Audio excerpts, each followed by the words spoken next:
मैं डॉक्टर नरेशन गोयल, सह आचार्य Hindi, MSJ college Bharatpur, BA part second के विद्यार्थियों का प्रथम प्रश्न चल रहा है जो बिहारी पाठ से संबंधित है, भाग 4।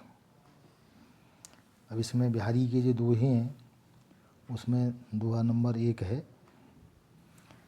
नेहुन नैनन की नैनन को कछु उपजी बड़ी बलाय, नीर भरे नितपत रहे तऊ न प्यास हो जाए।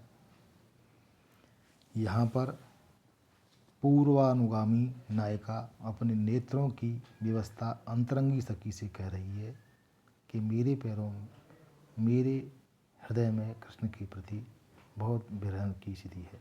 देव माने स्नेह, स्नेह है तो बलाय माने विपत्ति।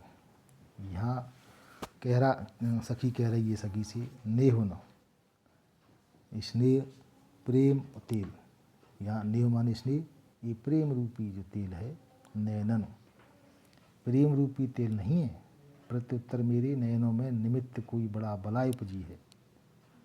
नेत्रों में मेरी को कछु बड़ी उपजी बड़ी बलाय, बलाय माने विपत्ति उपजी है। नीर भरे नितपत रहे तऊ न प्यास हो जाए।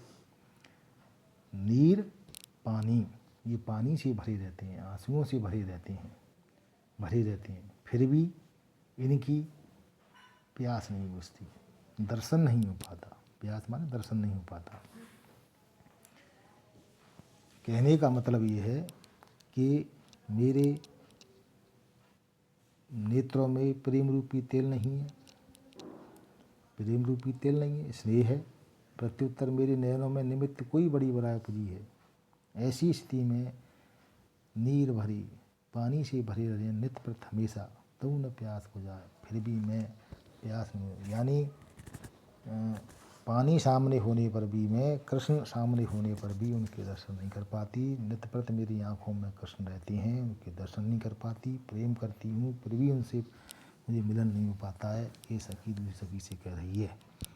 कागज पर लिखन न बनत, कहत संदेश लजात, कहिए सब तेरो हियो मेरे ही की बात। यहाँ पर सखी एक सखी से कह रही है कि मेरे मन में कागज पर लिखन, एक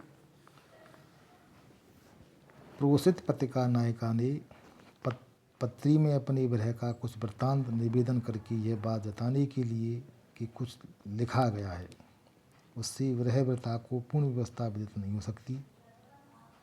और फिर अंत में उसने ये अपनी भाव को कहा, कुछ भाव कहना चाह रही है चिट्ठी पत्री के माध्यम से, लेकिन वो कागज़ पर लिख नहीं बनता।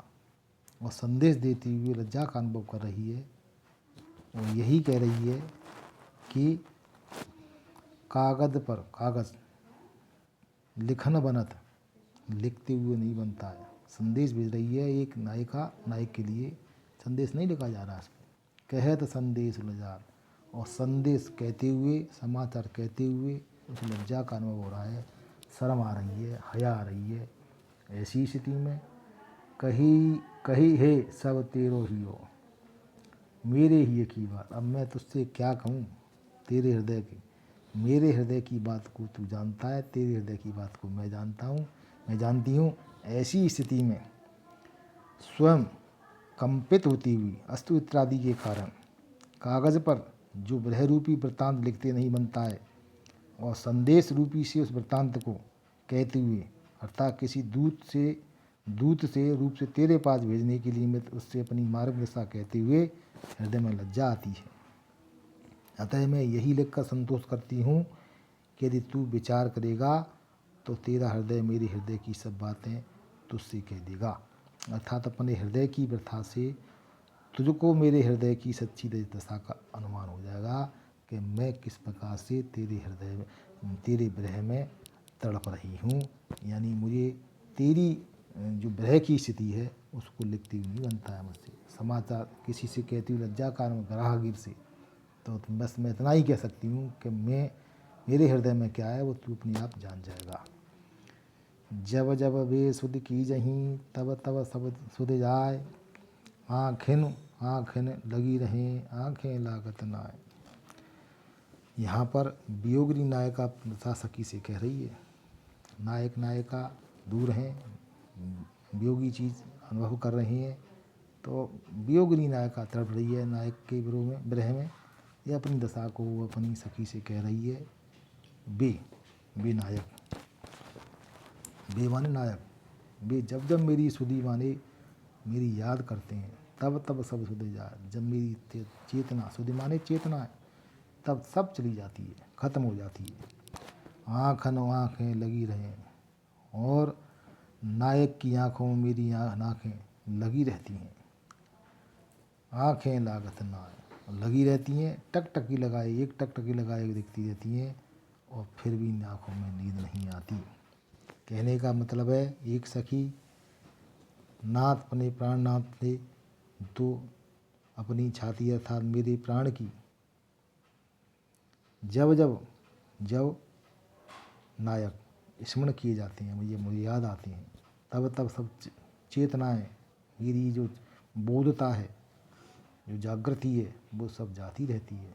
उनकी आँखों के ध्यान में मेरे हृदय की आँखें लगी रहती हैं, और आँखें नहीं लगती तथा नींद नहीं आती। यह विरही नायक का वचन स्वगत अथवा अपने अंतर्गत सखा से भी हो सकता है, और यह नायक नायिका से भी हो सकता है। कौन सुने का सो कहो सुरत विसारी नाय, बदा बदी जो लेत हैं ये बदरा बदराए। कौन सुने, यहाँ पर प्रोषित पत्रकार नायिका का वचन सखी से कह रही है। बदा बदी कह, बद करके, खुल्लम खुल्ला, कोई वो नहीं, बदराए यह फारसी का शब्द है। इसका अर्थ है कुमारगामी होना, बुरे मार्ग का करना, अर्थात इसका अर्थ डाकू भी है। यहाँ ये सखी कह रही है, हे सखी, मेरे जो प्राणनाथ हैं, अपनी जो सुरती है, स्मृति है, उसको उसने विसार दिया है, और वो विस्मृत कर दिए हैं, और वे बदराहा, बुरे राह वाले प्राण जो लूटे हुए लेते रहे हैं, यानी राहगीर को लूट लेते हैं डाकू लोग, बुरे राह वाले लोग, ऐसी दशा उसको हो रही है मेरी। और मैं कैसे पुकारूं अपने रक्षार्थ के लिए, और स्वामी यहाँ है नहीं, अतः मेरी आत्मा बार बार पुकार रही है। कौन सुने मेरी, कौन सुने, कौन सुने का शोक है, मैं कौन मेरी दशा को सुने, मेरी जो स्थिति हो रही है वो कौन सुने। का शोक हो, किससे कहा जाए। सुरत विसारी नाथ ना, मेरे स्वामी ने, मेरे प्राण प्रियतम ने मेरी स्मृति को विसार दिया है, विस्मृति में रख दिया है। बदा बदी जो लेते हैं, खुल्लम खुल्ला, ज़बरदस्ती, यानी लूट लेने के, जो जैसा लग रहा है कि जैसे कि मुझसे बुरी राह में चलने वाले लोग बदला ले रहे हों, खुल्लम खुल्ला को जोर ज़बरदस्ती कर रहे हों, ऐसी स्थिति हो रही है मेरी। हे सखी, ये जो प्राणनाथ हैं वो उन्होंने मेरी स्मृति विसार दी है। ऐसी स्मृति को मैं अपनी किससे कहूँ, मेरी दशा ऐसी हो गई है, कह भी नहीं सकती, और कोई सुन भी नहीं रहा है मेरी को। और मुझे बुरे राहगीर वाले व्यक्ति के समान खुल्लम खुल्ला सब संसारी लोग मेरी झूठ उड़ा रहे हैं, मेरी हंसी उड़ा रहे हैं। ऐसी स्थिति में नायिका विरह में पूरी तरह से दीप्त है और प्रदीप्त हो रही है।